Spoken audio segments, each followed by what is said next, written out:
Hello students, today we are going to start a new chapter that is diversity in living organisms. Students, अगर हम living organisms की बात करें तो जो बेसिक यूनिट होती है living organisms की क्या होती है? सेल. हमने फर्स्ट चैप्टर में पढ़ा था जो भी living organisms होते हैं वो सेल से बने होते हैं. अगर हम living organisms की बात करें तो वो डिफरेंट लाइफ प्रोसेसेस को परफॉर्म करते हैं, जैसे न्यूट्रिशन, रेस्पिरेशन, एक्सक्रीशन, ये सब लाइफ प्रोसेसेस लिविंग ऑर्गेनिजम्स के द्वारा परफॉर्म की जाती हैं. अगर हम नॉन लिविंग ऑर्गेनिजम्स की बात करें, नॉन लिविंग थिंग्स की बात करें स्टूडेंट्स, तो वो क्या होते हैं? वो एटम्स एंड मॉलिक्यूल से ही मिलके बने होते हैं, लेकिन जो लाइफ प्रोसेसेस होती हैं वो नॉन लिविंग थिंग्स के द्वारा परफॉर्म नहीं की जाती. अगर हम डाइवर्सिटी की बात करें, डाइवर्सिटी क्या होती है? Different forms of living organisms. Students, हमने अपने सराउंडिंग में भी ऑब्जर्व किया होगा कि डिफरेंट फॉर्म्स होती हैं लिविंग ऑर्गेनिजम्स की. अगर हम प्लांट्स की बात करें तो बहुत सारी वेराइटीज़ प्रेजेंट होती हैं प्लांट्स की. अगर हम इंसेक्ट्स देखें तो हमने बहुत सारे टाइप के इंसेक्ट्स भी देखे होंगे. बर्ड्स, एनिमल्स, सब जो जितने भी लिविंग ऑर्गेनिजम्स हैं सबकी अलग अलग वैरायटी प्रेजेंट होती है. तो जो ये डिफरेंट फॉर्म्स होती हैं किसी भी लिविंग ऑर्गेनिजम्स की, उसको हम क्या बोलते हैं? बायोडाइवर्सिटी. तो क्या हो जाएगा बायोडाइवर्सिटी? बायोडाइवर्सिटी में different forms of living organisms आते हैं, जो ऑर्गेनिजम्स की डिफरेंट वेराइटीज़ आती हैं किसी पर्टिकुलर रीजन में, उसको हम बोलते हैं बायोडाइवर्सिटी.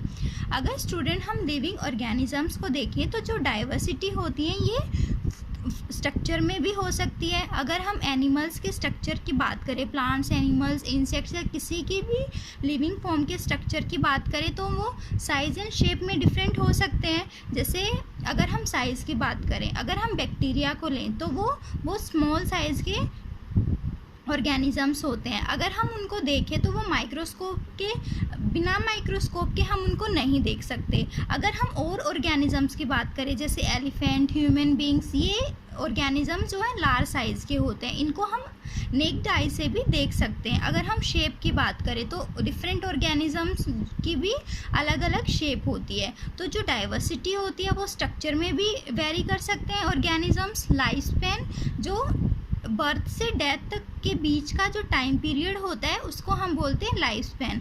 तो कोई ऑर्गेनिजम्स तो कुछ दिनों तक जिंदा रहते हैं, कोई ऑर्गेनिज्म जो है बहुत सालों तक जिंदा रहते हैं. तो लाइफ स्पैन में भी वैरायटी होती है लिविंग ऑर्गेनिजम्स के.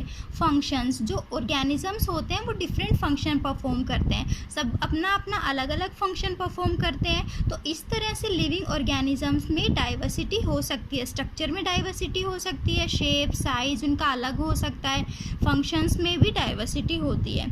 तो स्टूडेंट्स, अगर हमें कोई ऑर्गेनिज्म स्टडी करना हो, मान लीजिए हमें किसी डॉग को स्टडी करना है, प्लांट, एनिमल, जो भी जितने भी लिविंग ऑर्गेनिजम्स हैं, अगर हमें उनके बारे में स्टडी करना है तो अगर हम एक एक ऑर्गेनिज्म के बारे में स्टडी करेंगे तो ये हमारे लिए बहुत मुश्किल काम हो जाएगा, क्योंकि हम अलग अलग ऑर्गेनिजम्स को एक एक करके स्टडी नहीं कर पाएंगे. तो क्या होता है, ऑर्गेनिजम्स को स्टडी करने के लिए हम ऑर्गेनिजम्स को ग्रुप में डिवाइड कर देते हैं, ऑर्गेनिजम्स की ग्रुपिंग की जाती है. इसको हम क्या बोलते हैं? क्लासिफिकेशन. तो क्या होता है student classification? Classification is the system of grouping of living forms on the basis of similarities and differences. जो ऑर्गेनिजम्स में सिमिलरिटीज होती हैं, जो डिफरेंसेस होते हैं, उनके बेसिस पे हम ऑर्गेनिजम्स को अलग अलग ग्रुप में डिवाइड कर देते हैं. इसको हम क्या बोलते हैं? क्लासिफिकेशन. और ये क्लासिफिकेशन क्यों किया जाता है? क्योंकि अगर हमें किसी ऑर्गेनिज्म की स्टडी करनी है, सिस्टमेटिक स्टडी को अच्छे ढंग से करने के लिए हम क्या करते हैं? ऑर्गेनिजम्स का क्लासिफिकेशन करते हैं. और स्टूडेंट्स, टेक्सोनोमी वो ब्रांच होती है बायोलॉजी की जो डील करती है with the classification of living organisms. क्या हो जाएगा? Taxonomy. Taxonomy is the branch of biology concern with classification of living organisms. अगर हम क्लासिफिकेशन की हिस्ट्री की बात करें स्टूडेंट्स, तो सबसे पहले क्लासिफिकेशन किसने किया था? साइंटिस्ट थे एरिस्टोटल. एरिस्टोटल ने सबसे पहले क्या किया था? क्लासिफिकेशन किया था. ऑर्गेनिजम्स को उन्होंने क्या किया? एनिमल्स को दो ग्रुप में डिवाइड किया. एक ग्रुप में उन एनिमल्स को रखा जो फ्लाई कर सकते हैं, एक ग्रुप में उन एनिमल्स को रखा जो फ्लाई नहीं कर सकते. तो इस तरह उन्होंने एनिमल्स को दो ग्रुप में डिवाइड कर दिया. एनिमल्स जो फ्लाई कर सकते हैं, जो फ्लाई नहीं कर सकते, और जो एनिमल्स उड़ नहीं सकते उनको भी उन्होंने फर्दर दो ग्रुप में डिवाइड किया, animals on land and animals in water. लेकिन जो एरिस्टोटल ने क्लासिफिकेशन किया था उसमें क्या था, उन्होंने उन ऑर्गेनिजम्स को भी इकट्ठा एक ग्रुप में रख दिया जो स्ट्रक्चर और फंक्शन में एक दूसरे से बहुत अलग थे, बहुत डिफरेंट थे, और उन ऑर्गेनिजम्स को भी इकट्ठा रख दिया जो एक दूसरे के सिमिलर थे, लेकिन उन ऑर्गेनिजम्स को क्या कर दिया, अलग ग्रुप में डिवाइड कर दिया। जैसे अगर हम animals on land and water की बात करें तो उन्होंने उन जो वाटर में जो ऑर्गेनिजम्स प्रेजेंट होते हैं उनको क्या कर दिया, सब ऑर्गेनिजम्स को एक ग्रुप में रख दिया, और जो लैंड के ऊपर प्रेजेंट थे उन्हें एक ग्रुप में रख दिया। तो अगर हम वाटर में प्रेजेंट एनिमल्स की बात करें, ऑर्गेनिजम्स की बात करें, तो अगर हम फिश देखें, स्टार फिश देखें, व्हेल देखें, तो ये ऑर्गेनिजम्स जो हैं एक दूसरे से बहुत अलग होते हैं, लेकिन फिर भी उन्होंने इनको क्या कर दिया, एक ग्रुप में रख दिया। तो इस तरह से ये ड्रॉबैक हो गई एरिस्टोटल के क्लासिफिकेशन की, कि उन्होंने उन ऑर्गेनिजम्स को भी एक साथ रख दिया जो एक दूसरे से बहुत अलग थे, और उनको अलग अलग कर दिया जो एक दूसरे से बहुत सिमिलर थे स्ट्रक्चर में एंड फंक्शन में।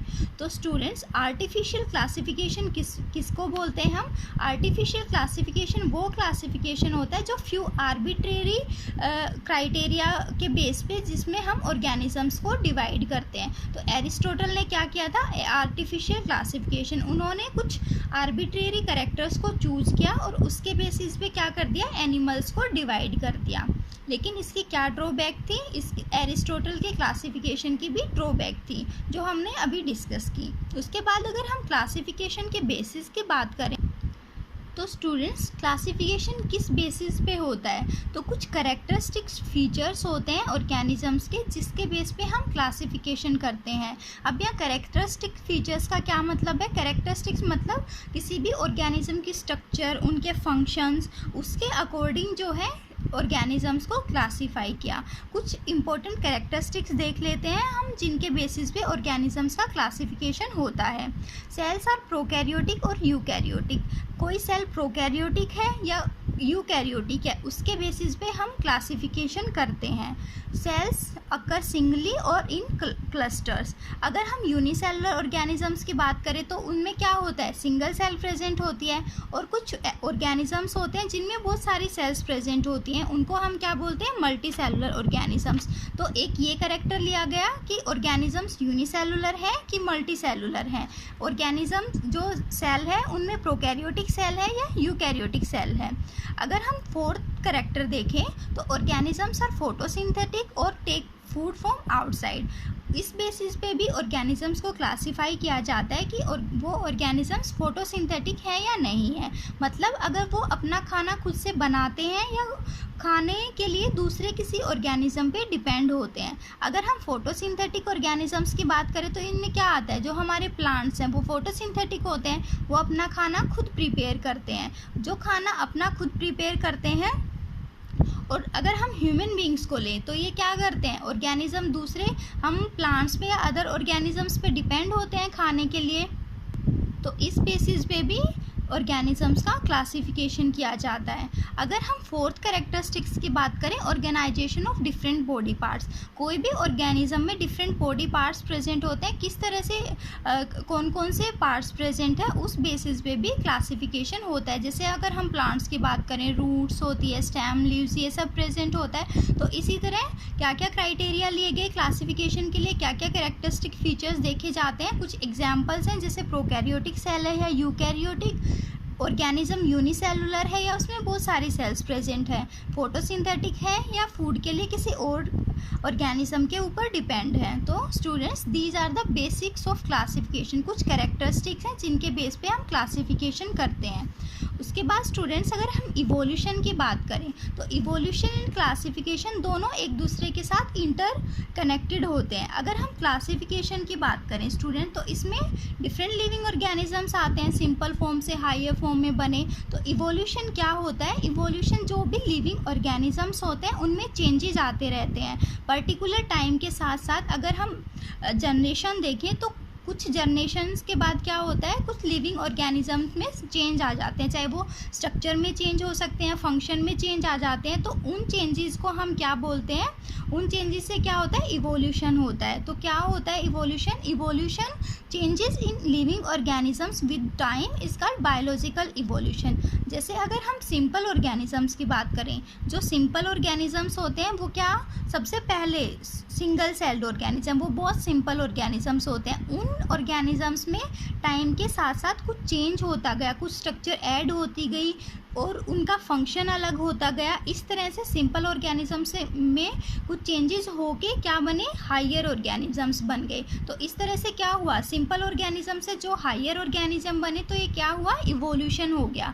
जैसे अगर हम सिंपल ऑर्गेनिजम्स की बात करें, प्रीमिटिव ऑर्गेनिज्म, जो ऑर्गेनिजम्स पहले आए थे, उसके बाद उनमें इवोल्यूशन हुआ, मतलब चेंजेज हुए टाइम के साथ साथ, एक जनरेशन से दूसरी जनरेशन में गए, दूसरी से तीसरी में। इस तरह से जैसे जैसे जनरेशन्स आगे बढ़ती गई वैसे वैसे चेंजेज होते गए और सिंपल ऑर्गेनिजम्स में क्या बने, हायर ऑर्गेनिजम्स। तो इस तरह हमारा इवोल्यूशन होता है। अगर हम हायरार्किकल क्लासिफिकेशन की बात करें स्टूडेंट्स, तो जो ऑर्गेनिजम्स होते हैं वो डिफरेंट कैटेगरीज में रखे गए हैं लॉजिकल सीक्वेंस के अकॉर्डिंग। मतलब कुछ सीक्वेंसेस के अकॉर्डिंग ऑर्गेनिजम्स जो है पर्टिकुलर ऑर्डर में रखे गए हैं, उसको हम क्या बोलते हैं, हायरार्किकल क्लासिफिकेशन।